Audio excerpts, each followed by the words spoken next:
اعوذ باللہ من الشیطان الرجیم بسم اللہ الرحمن الرحیم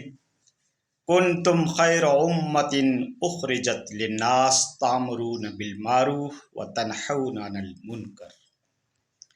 محترم ناظرین اور معزز سامعین اکرام،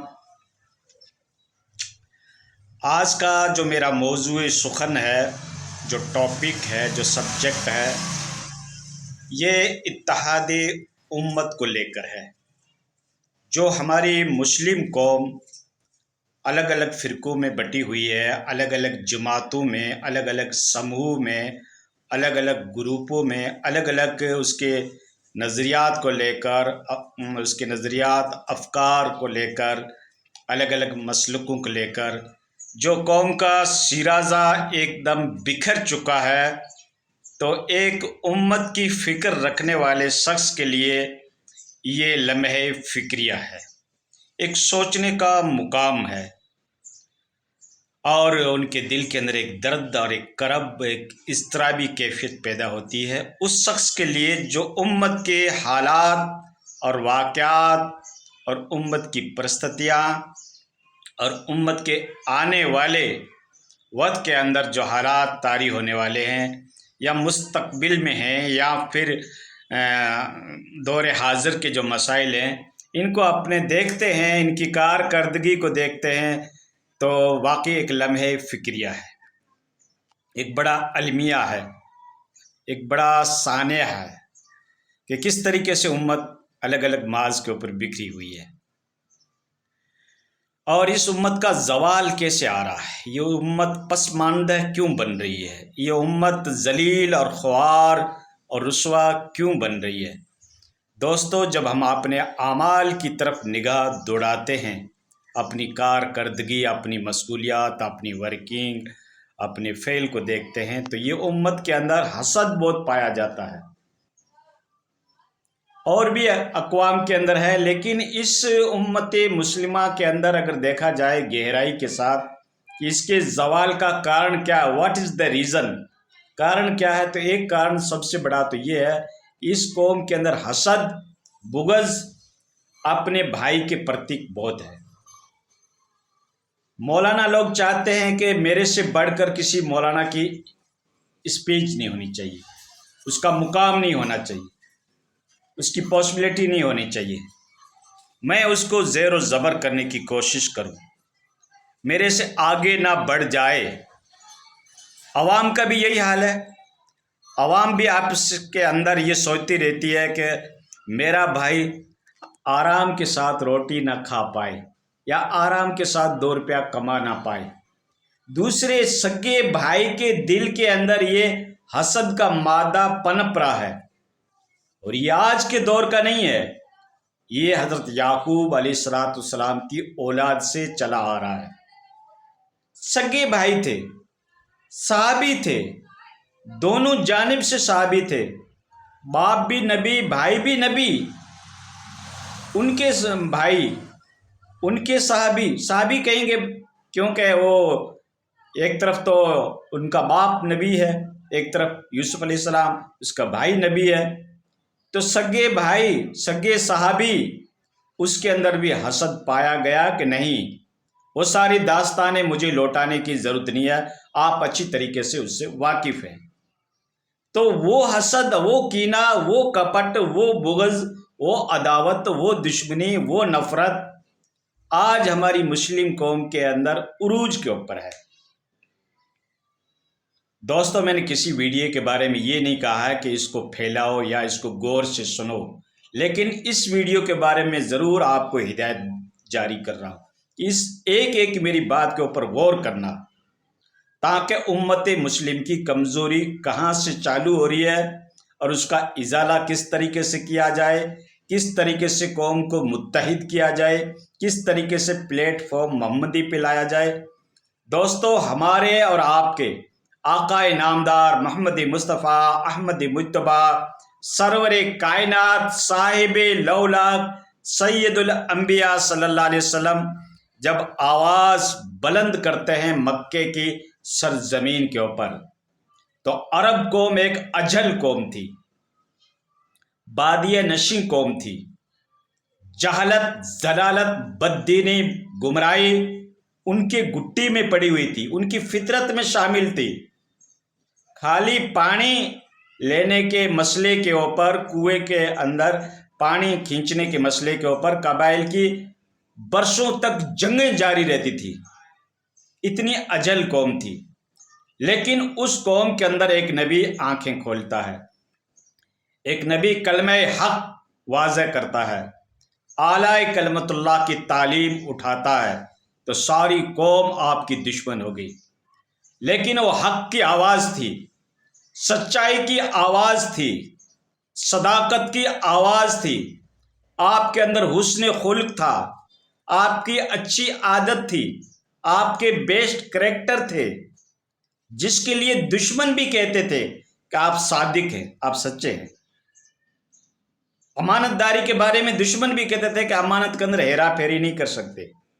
اتنے منصف اور عادل آدمی ہیں، اور کبھی یہ بندہ جھوٹ نہیں بولتا۔ کبھی بچپن سے لے کر ہم نے اس کی کوئی بھی برائی یا غلط ایکٹیویٹی ہم نے نہیں دیکھی۔ پیغمبر کے بارے میں وہی کلیم کرتے تھے۔ تو دوستو، اس کی ایک بندے کی آواز نے مکے کا دل جیتا، پھر مدینے کا دل جیتا، پھر آپ کے جو حامی تھے، آپ کے جو صحابہ کرام تھے،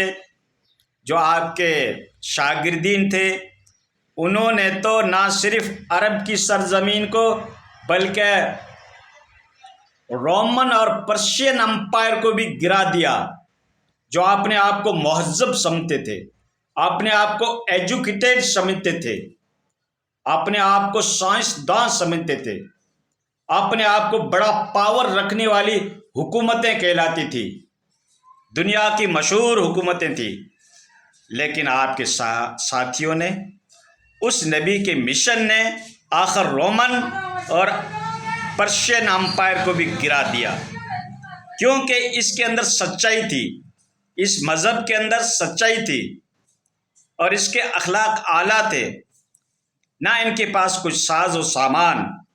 نہ کوئی فائنینشیل حساب سے اسٹرانگ قوم، نہ کوئی اس کے پاس اسلحہ، نہ اس کے پاس جنگ و جدال کے کوئی سورسز اور اسباب، لیکن سچائی، ایمانداری، خشیت الہی اور دین برحق کی تعلیم اور تبلیغ نے رومن اور پرشین امپائر جو بڑی بڑی حکومتیں تھیں، اس کو بھی جھکنے کے اوپر مجبور کر دیا۔ تو دوستو، اسلام کی سچائی تو یہ ہے، آپ اس نبی کے اوپر کلمہ پڑھنے والے ہو، آپ کے دل میں یہ بغض نہیں ہونا چاہیے، اپنے بھائی کے لیے حسد نہیں ہونا چاہیے۔ کوئی بھائی اگر ترقی کر رہا ہے، 2 روپیہ کما رہا ہے، یا علم میں ترقی کر رہا ہے، یا اپنی قوم کے لیے کوئی اصلاحی کام کر رہا ہے، کوئی سوشل ورکنگ ہے، کوئی سماج سیوی ہے، کوئی نیتا ہے، کوئی قوم کی خاطر آگے بڑھ کر قوم کے مدعے اٹھا رہا ہے، کوئی اپنی کامیابی کے لیے سربلندی حاصل کر رہا ہے، کوئی مقام حاصل کر رہا ہے، تو آپ سب کو مل کر اس کا کنٹریبیوشن کرنا چاہیے، اس کی سپورٹ اور مدد کرنی چاہیے، اس کو آگے لانا چاہیے، نہ کہ اس کے پاؤں کھینچنا چاہیے، نہ کہ اس کی برائیاں دوسرے کے سامنے بیان کرنی چاہیے، نہ کہ اس کے حقارت کے پروگرام بنانا چاہیے، نہ کہ اس کو زیر و زبر کرنے کی اسکیم اور پلاننگ اور تدبر اور تدبیریں سوچنی چاہیے، بلکہ خیر خواہی کا جذبہ ہو۔ کوئی اپنا بھائی ترقی کر رہا ہے تو تمہاری قوم کی ترقی کہلائے گی، تمہارے مسلم قوم کا عروج ہوگا، سر بلندی ہوگی۔ اگر آپ کے اندر کوئی کامیاب ہو رہا ہے، مالی اعتبار سے، فائنینشیل حساب سے، اکنامک حساب سے، یا کوئی علمی اعتبار سے، یا کوئی پولیٹیشین لیڈر کے حساب سے، تو آپ اس کی نصرت کریں، مدد کریں۔ ہاں، ایماندار آدمی کا ضرور سلیکشن کریں، بعض موقع کے اوپر، بعض سبجیکٹ میں آپ ایمانداری ضرور دیکھیں، اس کے اخلاق کو بھی دیکھیں، دیانتداری کو بھی دیکھیں، انصاف اور نیائے کو بھی دیکھیں۔ لیکن پھر اگر کوئی آدمی آگے بڑھتا ہے تو آپ اس کی سپورٹ کریں، اس کی مدد کریں جہاں تک ہو سکے۔ ہاں، وہ لتا نے کہا تھا نا، سبھی ہوتے اپنے تو بیگانے کہاں جاتے، ہوتی ساری دنیا چمن تو ویرانے کہاں جاتے۔ سب کے پاس تو پد آئے گا نہیں، سب کے پاس تو دولت آئے گی نہیں، سب کو تو پاسبلٹی اور مقام ملے گا نہیں، لیکن جس کو مل چکا ہے آپ اس کی تو مدد کریں، تو اس کو اتحادی امت کہا جاتا ہے۔ ہماری مسلم قوم کا زوال کیسے آ رہا ہے؟ کیونکہ ہمارے اندر اتحاد نہیں ہے، اتفاق نہیں ہے، ہم سنگٹھت روپ سے کام نہیں کرتے، یونائٹڈ روپ سے ہم کام نہیں کرتے، آپسی انٹیگریشن نہیں ہے، اتحاد کے بارے میں تو ہم سوچتے ہی نہیں۔ ہم تو اپنا پاور تسلیم کرانے کے لیے،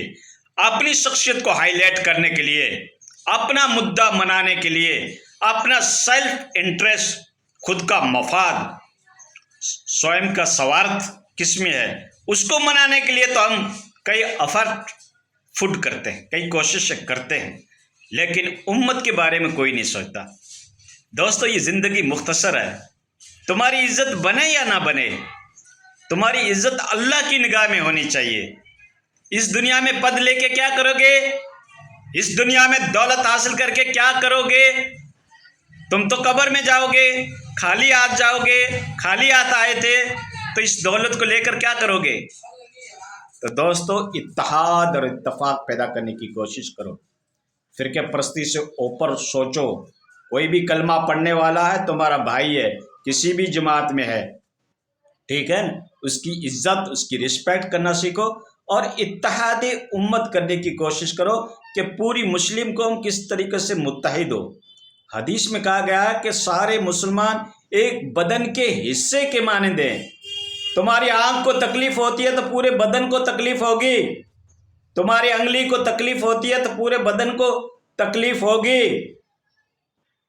تو اس طریقے سے ساری امت کو ایسے یک باڈی، ایک باڈی سمجھو، ٹھیک ہے نا؟